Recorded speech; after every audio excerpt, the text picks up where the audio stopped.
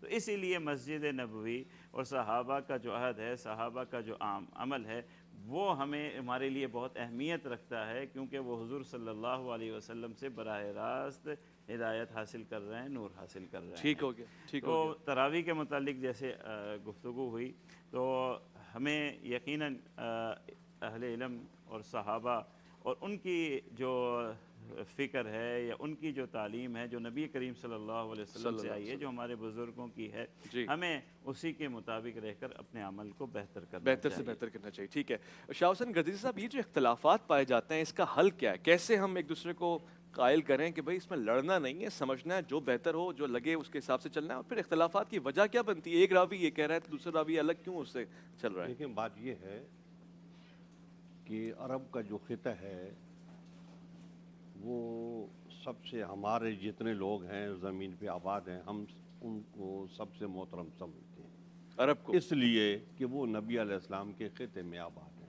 ہم بھی مسلمان ہیں، وہ بھی مسلمان ہیں، لیکن وہ نبی علیہ السلام کی قربت میں آباد ہیں، تو اس لیے ہمارے نزدیک ان کا درجہ۔ تاہم یہ ہوتا رہا ہے کہ حکومتیں بدلتی رہی ہیں فقہی لحاظ سے۔ صحیح، عثمانی حکومت جو تھی وہ حنفیوں کی حکومت جی ایسے ہی ہے۔ تو لہٰذا وہاں مسجد نبوی اور حرم شریف میں جو کچھ ہوتا تھا وہ اس فقہی نظام کے تحت ہوتا تھا۔ اب وہاں پر جو ہے نا فقہ حنبلی ہے نفاذ کے طور پہ جو ہے نا۔ اچھا، تو جو کچھ اس میں ہوتا ہے وہاں پر جو نظام ہے امام صاحب کا نماز پڑھانے کا اور جو دوسری چیزیں ہوتی ہیں تو وہ فقہ حنبلی کے حساب سے ہوتی ہیں۔ تو یہ فقہی تبدیلی ہے، تو اس میں کوئی حرج کی بات نہیں ہے، وہ بھی اہل سنت ہیں۔ لیکن ہم تو امام ابو حنیفہ کے ماننے والے ہیں، لہٰذا ہمیں ادھر نہیں ادھر دیکھنا ہے کہ وہ کیا فرما رہے ہیں، ویسی طرح ہمارے چونکہ ہم حنفی ہیں تو ہماری ایک فقہ ہے، اور وہ فقہ اس وقت سے ہے کہ جب یہ حدیث جمع نہیں ہوئی تھی۔ امام مالک جو ہیں وہ تحقیقی قول کے مطابق 20 سال چھوٹے ہیں حضرت امام ابو حنیفہ سے۔ تو امام ابو حنیفہ رحمۃ اللہ تعالیٰ علیہ نے صحابہ کا دور پایا ہے، امام مالک جو ہیں انہوں نے صحابہ کا دور نہیں پایا، بعد والا دور پایا انہوں نے۔ تو اسی طریقے سے جو دوسرے ائمہ ہیں، امام شافعی ہیں، وہ تو اس سال پیدا ہوئے ہیں جس سال حضرت امام ابو حنیفہ کا انتقال ہوا ہے، اور امام احمد بن حنبل جو ہیں وہ اس کے بعد پیدا ہوئے ہیں۔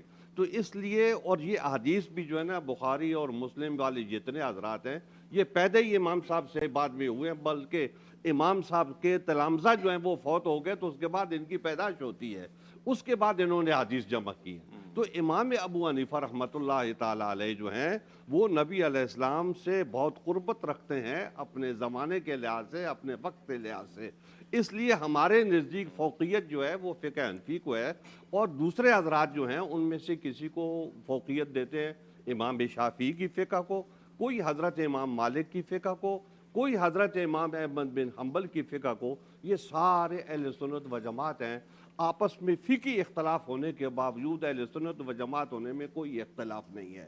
تو لہٰذا اگر کوئی اس قسم کا اختلاف پایا جاتا ہے تو یہ کوئی ایسی معیوب بات نہیں ہے، اس پہ لڑائی کرنا، اس پہ جھگڑا کرنا، اس پہ فساد کرنا جو ہے یہ درست نہیں ہے، درست نہیں ہے۔ اب دیکھیں حضرت امام مالک ہیں وہ ارسال کرتے ہیں، ہاتھ کو کھول دیتے ہیں، جی ہاں، مطلب چھوڑ دیتے ہیں، اور یہ جو ہے نا امام شافعی والے یہ رفع یدین کرتے ہیں جو ہے۔ اب ہم لوگ جو ہیں وہ ہاتھ باندھتے ہیں جو ہے نا، پھر ہاتھ باندھنے کے مسائل ہیں کہ وہ یہاں باندھے جائیں یا تحت سرہ باندھے جائیں، تو یہ ہمارے مسائل ہیں، تو یہ بھی مبنی ہیں احادیث کے اوپر کہ یہ جو اختلاف ہے کہ حضور اکرم صلی اللہ علیہ وبارک وسلم نے یہ عمل کس طریقے سے کیا ہے، ہمارے نزدیک تحت سرہ ہے، ان کے دوسرے حضرات کے نزدیک جو ہیں وہ سینے کے اوپر ہے، تو کوئی ایسی بات نہیں ہے۔ یہ بڑی انفارمیٹیو بات ہے، میں چاہتا ہوں میرے یہ سننے جھگڑے والے کی جانیں کوئی اس بات بات نہیں کو۔ ہے، کیونکہ یہ سارے عمل جو ہیں وہ حضور اکرم صلی اللہ علیہ وبارک وسلم کے ہیں، لیکن جھگڑے جو ہوتے ہیں وہ اس کی وجوہات دوسری ہوتی ہیں، وہ ذاتی وجوہات ہوتی ہیں، شخصی وجوہات ہوتی ہیں، مالی وجوہات ہوتی ہیں، اقتداری وجوہات ہوتی ہیں، وہ یہ وجوہات ہوتی ہیں اور وہ ادھر آ جاتی ہیں. صحیح ہے. تو جب وہ ادھر آ جاتی ہیں تو پھر یہاں اختلافات. ٹھیک ہے, بڑی انفارمیٹیو بات بتائیے. میں چاہتا ہوں بہت سے ایسے سادہ مزاج لوگ ہوں گے جو یہ اس فرق کو سمجھ رہے ہیں کہ حضرت امام مالک کے چاہنے والے یا ان کے فالوور ہاتھ کھول کے نماز پڑھتے ہیں. ہمارے لاہور اور اس کے مضافات میں فقہ جعفریہ کے مطابق اذان مغرب کا وقت ہوا چاہتا ہے. ان کے چاہنے والے, ان کے ماننے والے ایک دوسرے سے اختلاف کریں اور اختلاف اس نوع کے کریں کہ دوسرے کو سمجھیں کہ وہ بالکل دین سے باہر ہے. ایسا نہیں ہے, بلکہ آپس میں بڑا احترام کرنے والے لوگ ہیں. اب آپ ایک دوسرے کے بہت اچھا جواب جتنے فقہاء ہیں سارے امام صاحب چونکہ عمر میں بڑے ہیں, ان حضرات سے سارے ان کا احترام کرتے ہیں. اور پھر امام صاحب کی جو قربت ہے, کیونکہ یہ جتنی کتابیں ہیں یہ ساری بعد میں آئی ہیں, ان کے مصنف بھی بعد میں پیدا ہوئے ہیں, کتابیں بعد میں آئی ہیں. اس وقت بھی فقہ حنفی کے حساب سے نماز پڑھی جاتی تھی. ٹھیک ہو گیا, تو اس لیے ہم جو ہے سمجھتے ہیں کہ ہم نبی اکرم علیہ الصلوۃ والسلام کے اس لحاظ سے زیادہ قریب ہیں. دوسرے وہ طریقہ سمجھتے ہیں, ہم کچھ نہیں کہتے, وہ ان کی رائے. صحیح ہے. قربتوں کا ہے سارا معاملہ, قربتوں کا, اور قربت حاصل کرنے کی ساری دوڑ ہے. خدا ان ساری دوڑوں کو قبول فرمائے. ایک وفا لے رہے لیکن آپ کی بات لے کے جائیں گے. جی بسم اللہ الرحمن الرحیم. مفتی ابو بکر صاحب نے بہت عمدہ بات کی کہ اصل میں ہماری چاہتوں محبتوں کا مرکز نبی کریم صلی اللہ علیہ وسلم کی ذات مبارکہ ہے. اللہ کا بھی یہی فرمان ہے, لَقَدْ كَانَ لَكُمْ فِي رَسُولِ اللَّهِ أُسْوَةٌ حَسَنَةٌ. ہر معاملہ نبی کریم صلی اللہ علیہ وسلم کی حیثیت سے, حتیٰ کہ مدینہ پاک سے بھی محبت ہے تو نبی کریم صلی اللہ علیہ وسلم کی وجہ سے. پہلے تو یہ مدینہ نہیں تھا, اس کو یثرب کہتے تھے. جی, بیماریوں کا, پریشانیوں کا گہوارہ تھا, لوگ ادھر کا رخ کرتے ہوئے گھبراتے تھے. لیکن نبی کریم صلی اللہ علیہ وسلم کے ورود مسعود کی وجہ سے اللہ نے یثرب کا نام مدینے میں بدل دیا. فرمایا یقولون یثرب وہی المدینہ, یہ مدینہ ہے. اور آپ کی تشریف آوری کی وجہ سے مدینہ کو ایسی خوبیاں ملی کہ مدینے میں ایک ایسا ٹکڑا بھی دے دیا جو بظاہر اس زمین کا حصہ نظر آتا ہے لیکن حقیقت میں وہ عرض جنت کا ٹکڑا ہے. ایک میں مختصر وفا لے لوں, وقت چھوٹ رہا ہے, لوٹ کر آئیں گے, یہیں سے جاری رکھیں گے. بہت خوبصورت بات کر رہے ہیں مفتی صاحب, یعنی مدینے کو کیا خاص مقام حاصل ہو گیا کہ آج یہاں بیٹھ کے ہم تصور مدینہ میں رہتے ہیں, تو خاص امتیاز ہے. الف لام میم میں آپ کا انتظار رہے گا.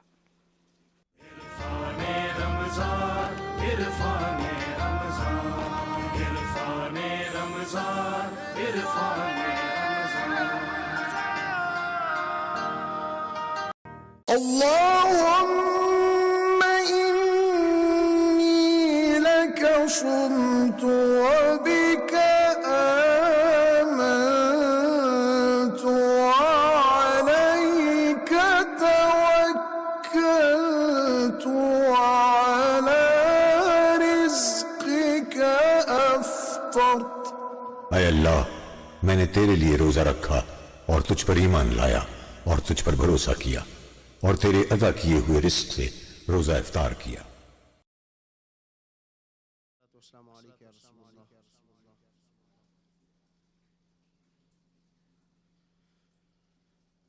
اللہ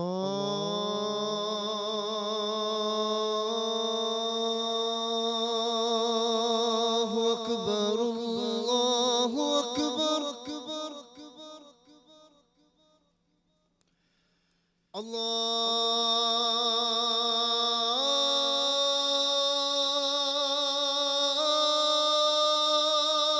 اکبر.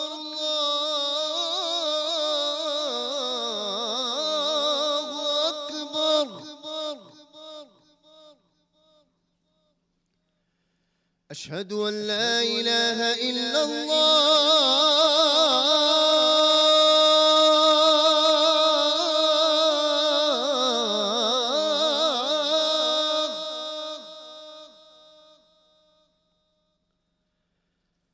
أشهد أن لا إله إلا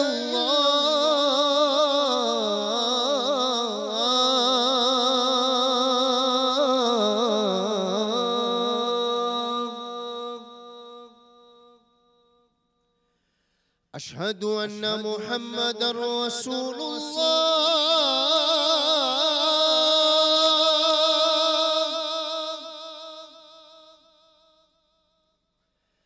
أشهد أن محمدا رسول الله.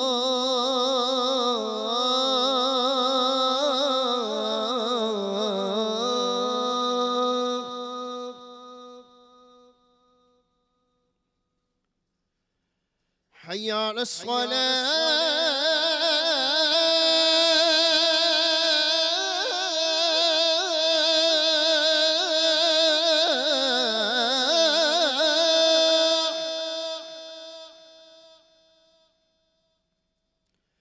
حي على الصلاة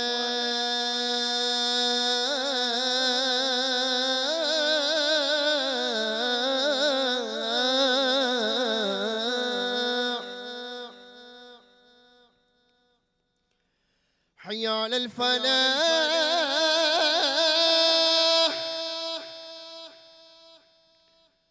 حي على الفلاح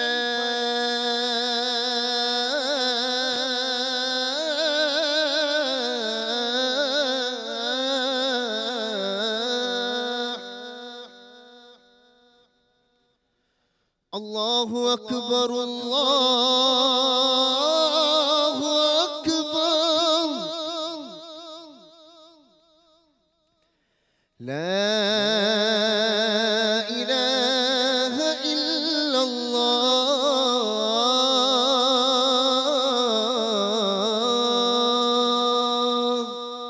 اللهم رب هذه الدعوة التامة والصلاة القائمة آت محمدا الوسيلة والفضيلة والدرجة الرفيعة وابعثه مقاما محمودا الذي وعدته وارزقنا شفاعته يوم القيامة إنك لا تخلف الميعاد.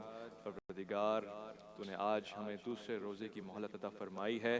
اس اذان کے صدقے، اس ماہ رمضان کے صدقے، اس دسترخوان کے صدقے، اس میں رحمتوں اور برکتوں کے صدقے ہم سب کو، پورے پاکستان کو امن کا گہوارہ بنا.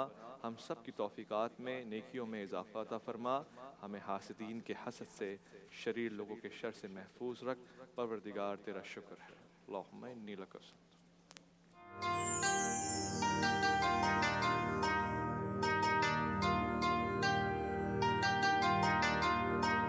عرفان رمضان عرفان رمضان رحمت خدا کے بن کر ہے چھایا. عرفان رمضان عرفان رمضان عرفان رمضان عرفان